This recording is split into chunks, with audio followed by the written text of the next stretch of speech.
As I'd hoped, there was no barricade up at the gate, no line or anything, so we're in the park. Got that much done. We'll just see what's going on at the other end.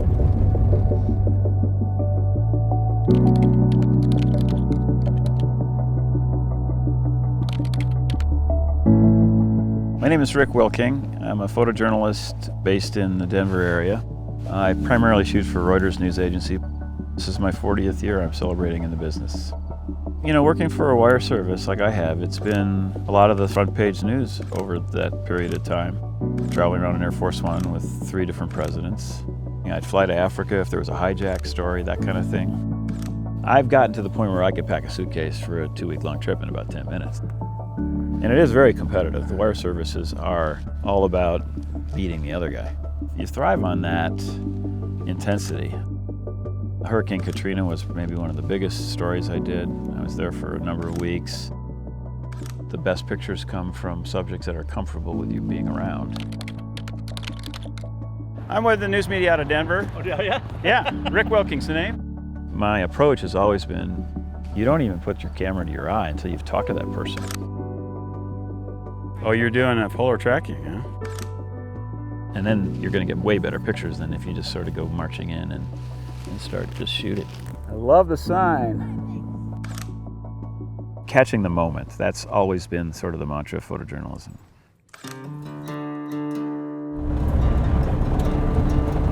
I came to Guernsey, Wyoming to cover the eclipse through a suggestion of a friend of mine. I told Reuters, I've got a place to stay. It's in the total path. It's not far from where I live. A lot of people are expected there. And they said, great, go.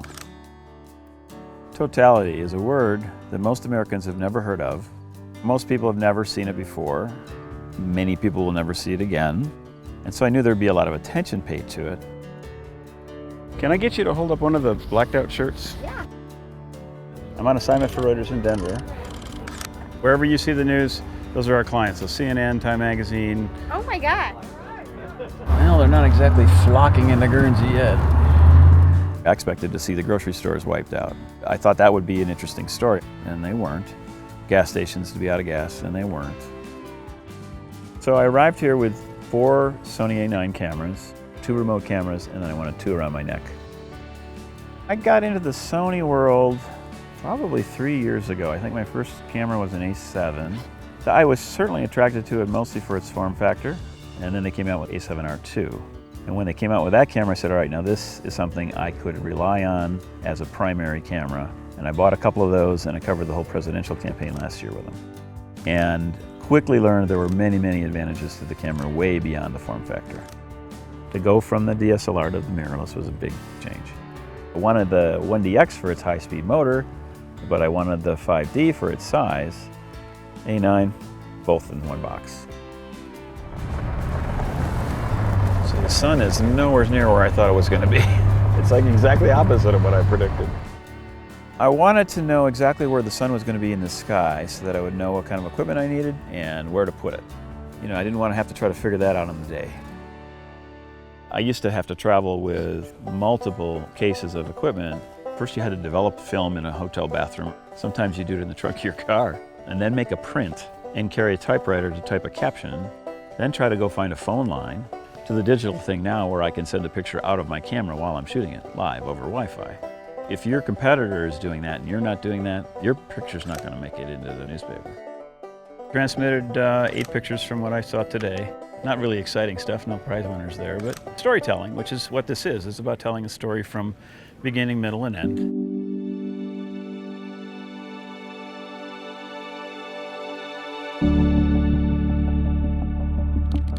I thought, well, everybody's going to have pictures of the actual sun being blacked out by the moon. I didn't think that was really going to be what I was going for. I was hoping to have a people story where, I'd see more of how the people reacted to it. I had this mental picture of thousands of people sitting in their lawn chairs with their goofy glasses on, all looking the same direction. And that was my dream shot. And then it didn't happen. The people just sort of scattered around. And in my research and looking at some videos, I was given the impression it didn't really get dark. It just sort of went to twilight. Looks like a storm is coming. It got a lot darker than I expected. Switched the camera to like the 3200 ISO, and probably only at a 60th of a second on 2470. Very soon, my son yells, "Dad, there's a plane." And I look at the crowd and they're all pointing at the sky.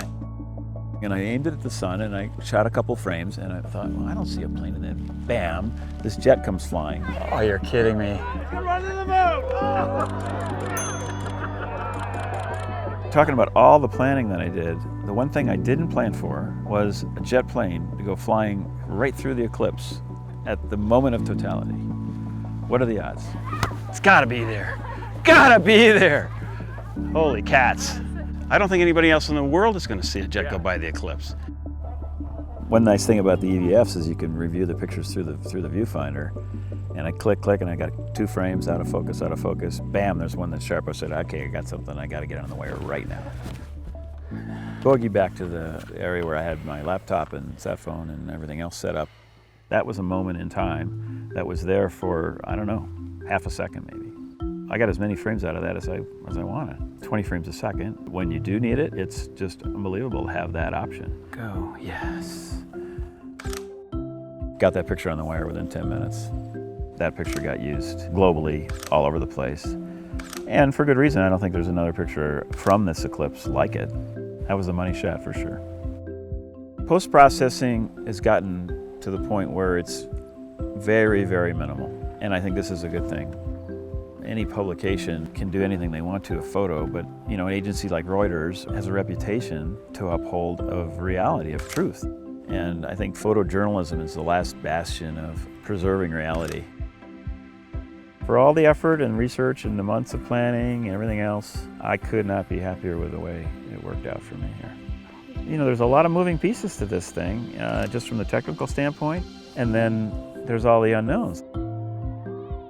It's not just my hope, but I'm convinced that my work has served a useful purpose in educating people, enlightening people, entertaining people for sure. That's a really satisfying thing. My pictures are archived and will be seen for generations well after I've hung up the cameras and I'm gone. That is very satisfying and important.